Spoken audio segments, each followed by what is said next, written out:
Assen, auteur de bande dessinée, pas très original. Illustrateur pour la presse, auteur de bande dessinée et prof dans une école d'animation aussi. Voilà. Moi, Boulet, auteur de bande dessinée. J'ai commencé dans les années 2000 dans la jeunesse, dans le magazine Cho, le magazine de Titeuf. J'ai fait plusieurs séries jeunesse. J'ai enchaîné sur Donjon avec Trondheim et Johan Sfar. Et je me suis fait surtout connaître sur internet par mon site, Boulet Corp, sur lequel j'ai mis plus de 2000 pages de BD qui sont sorties dans une collection d'albums intitulée Notes. Et maintenant, je suis le scénariste pour Bolshoi Arena, la série que je fais avec Assen. Boulet m'a abordé au Salon du Livre à Paris, un soir. Il avait sombre, ivre. Il m'a dit, est-ce que tu aimes bien les vaisseaux spatiaux? Est-ce que tu aimes bien la SF? J'ai fait oui, j'aime bien, j'ai un projet, est-ce que tu veux le voir? J'ai fait oui, je veux bien. Et sous le manteau, il m'a glissé les premières pages du scénario. Et j'ai bien aimé. J'ai fait quelques essais. Il m'a dit que c'était nul, qu'il fallait que je recommence. Sinon, je demande à quelqu'un d'autre. Donc, je me suis donné beaucoup de mal. Et finalement, on a réussi à trouver un accord. Et il tolère mon travail depuis. C'est vrai. Et on se connaissait d'avant, en fait. Oui, on se connaissait d'avant. On a plein d'amis en commun, on est dans un petit monde de la bande dessinée, des blogs, donc on s'était déjà rencontrés plein de fois. J'aimais beaucoup son travail, j'avais un de ses dessins affichés chez moi avant même qu'on se connaisse vraiment, donc voilà, c'était un gage de confiance et de qualité supplémentaire. Je me disais, je connais le gars, il est sympa. Non, ce qui se passe, c'est que je fais ma version de Bolshoi, c'est-à-dire je le dessine, mais au brouillon très rapide. Je fais des pages découpées avec le scénario. Moi, je ne sais pas écrire à proprement parler un scénario. J'ai besoin de l'imaginer en pages, en images. Je réfléchis autant avec l'image qu'avec le texte. Donc je me fais ma version basse def, en quelque sorte, que j'envoie à Assen et je lui dis vas-y, redessine ça au propre. Donc lui, le pauvre, il se retrouve avec des pleines pages où il y a juste écrit entre parenthèses 1 million de vaisseaux et il doit se démerder avec ça. Voilà. C'est décourageant parfois. Et il y en a de plus en plus. Boulet a des références scientifiques très pointues qu'il exige que j'utilise, ce que je ne fais pas. Donc j'improvise complètement. Où l'esthétique prime avant tout, au mépris des lois élémentaires de physique, de gravité, ce genre de choses, pour que ce soit joli à regarder.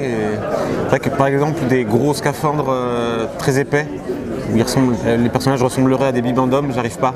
Il faut que ce soit un peu plus dynamique, donc j'affine un petit peu, mais il me dit il fait moins 110 sur cette planète, elles peuvent pas être juste en jogging. Je dis oui, je vais changer, et en fait je change pas. C'est ma technique en général. C'est exactement ce qui se passe. Et moi, quelquefois, je lui envoie des pages de documentation. Je me souviens d'un très long mail que je lui avais fait pour lui expliquer Titan, le satellite de Saturne. Donc je lui avais fait une longue explication de ce qu'était Titan, de quelles étaient les conditions climatiques là-bas, de ce qu'on pouvait attendre à la surface de Titan. J'avais même contacté des astronomes professionnels pour leur demander quelle est la lumière à la surface de Titan, parce qu'on est assez loin du Soleil, mais en même temps c'est encore très lumineux. Et tout, j'avais eu des réponses, des astronomes qui me répondaient très sérieusement. Alors on a estimé que la quantité de lumière au sol de Titan, ça correspond à une fin d'après-midi, début de soirée sur Terre. Donc il faut imaginer une lumière, quand même peu de lumière, mais on y voit quand même clair assez loin et tout. Et je lui expliquais, alors il y a des lacs de méthane, ça doit ressembler à ça. Et après ils s'en foutent. Voilà. Ils s'en foutent. J'avais envoyé des photos. Des photos satellites de Titan, rien à battre. Terrible, non c'est vrai, je reconnais. Ce genre d'interview permet de régler nos comptes, comme devant un conseiller conjugal en général. Mais quelquefois je proteste, c'est-à-dire que quelquefois je lui dis non, là il faut vraiment qu'on reconnaisse le satellite, donc tu dessines celui-là, et il a quand même intégré des trucs. Et puis quelquefois il a raison. C'est-à-dire qu'à un moment, par exemple, j'avais fait une histoire qui se passait autour d'une étoile triple, Proxima du Centaure. Donc il y a 3 étoiles qui tournent les unes autour des autres. C'est un problème à 3 corps. Mais le problème, c'est que l'espace, c'est vraiment très grand. Et donc, si tu dessines une étoile proche, les 2 autres, en fait, c'est des points très très loin et c'est juste des points. Et donc lui, il avait fait 3 grosses boules dans l'espace. Il n'y a aucun angle normalement qui permet de les voir de cette façon-là. Mais visuellement, c'est quand même plus intéressant que d'avoir une étoile et 2 points au loin. J'utilise beaucoup la licence artistique pour la mise en scène. Et moi, comme ça, je peux protester en disant « Ah, c'est de sa faute », alors qu'il n'y avait pas de bonne solution. Ouais. C'était C'est Minecraft. Non, pour de vrai, je jouais beaucoup à Minecraft. J'étais passionné par le principe du sandbox. C'est-à-dire c'est ces jeux vidéo qui ne sont programmés par personne. Enfin, il y a une programmation, mais en gros, on demande à l'ordinateur de générer lui-même des décors de manière aléatoire. On lui dit, on définit des choses, on lui dit voilà, s'il y a une rivière, il faut que ça ressemble à ça, etc. Et l'ordinateur crée lui-même des décors. Et je jouais à 2 jeux à ce moment-là. C'était Minecraft et un autre jeu plus dans le thème de Bolshoi qui s'appelait Planet Explorer, qui est fait par une boîte qui s'appelait Patea, qui n'est pas tellement connue. Ils ont un autre jeu qui s'appelle, j'ai oublié le nom, ça y est. Je peux pas t'aider. Hein ? Je peux pas t'aider. My Time at Portia, et qui est un peu plus connu. Mais leur premier jeu était assez mal foutu. C'était un jeu qui s'appelait Planet Explorer, qui était très lent, un petit peu mal fait, il était plein de bugs, mais c'était l'histoire d'astronautes qui arrivaient sur une planète et qui devaient l'explorer, et c'était sandbox, c'est-à-dire que tu pouvais vraiment te mettre n'importe où dans la carte, creuser, trouver des minerais, des matériaux, faire ta maison et combattre des monstres, et puis, mais tout était un peu généré comme ça aléatoirement, et moi ça me passionnait complètement. J'adorais l'idée d'aller faire du camping sur une autre planète, et je cherchais depuis longtemps un angle pour aborder ça en science-fiction. Je voulais parler de gens qui allaient sur d'autres planètes en science-fiction. Et finalement, jouer à ces jeux vidéo, je me suis simplement dit, je vais faire un pas en arrière, c'est-à-dire au lieu de parler de gens qui explorent des planètes, je vais parler de ce que je suis en train de faire, de gens qui jouent à explorer des planètes dans le virtuel. Et Bolshoi était né comme ça. Je sais pas. J'ai l'impression que Facebook essaye de temps en temps les casques de réalité virtuelle, ça maintenant. Elle lançait, mais ça fait pas très envie en l'état en fait. Il y a trop de Zuckerberg partout et comme il génère beaucoup d'antipathie à son endroit, les gens ne sont pas forcément très attirés. On n'a pas très envie d'aller vers lui, quoi. Meta, ça fait un peu la version Wish de Bolshoi, tu sais. Ouais. Ça fait tout péter. C'est horrible Meta, visuellement j'entends.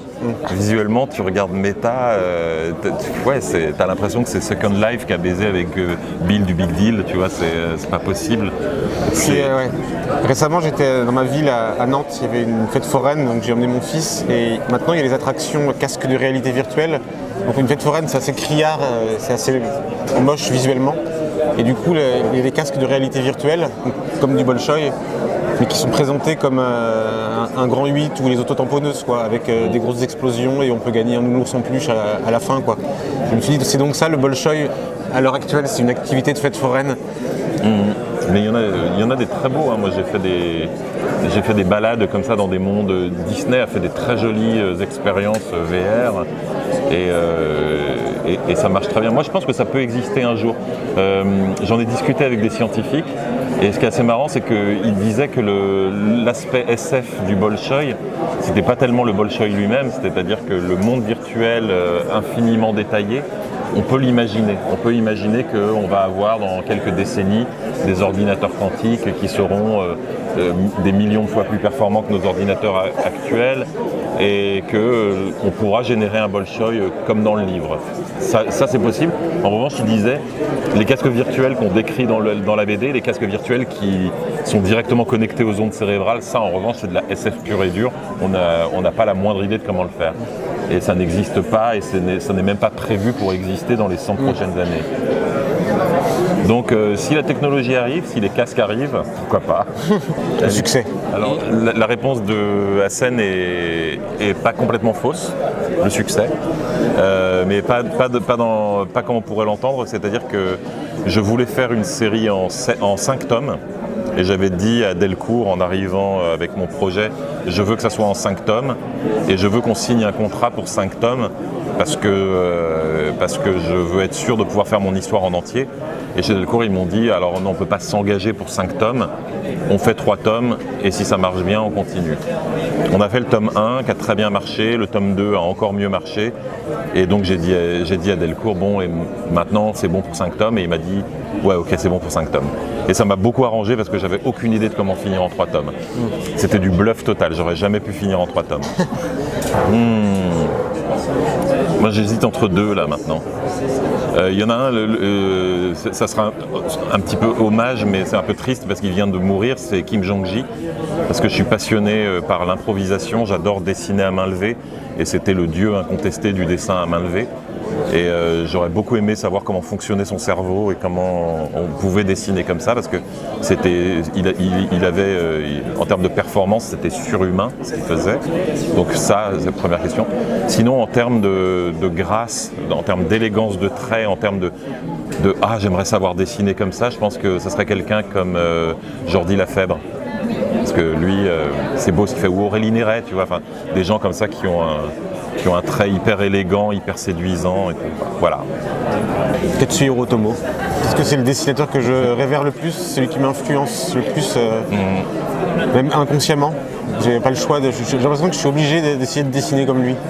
C'est une espèce de mission qui m'a été confiée, divine, et d'essayer d'atteindre son niveau que j'atteindrai jamais. Et j'aimerais savoir comment il pense, comment il aborde un décor ou un personnage, une scène d'action, comment il arrive à rendre autant de choses juste avec une plume en fait.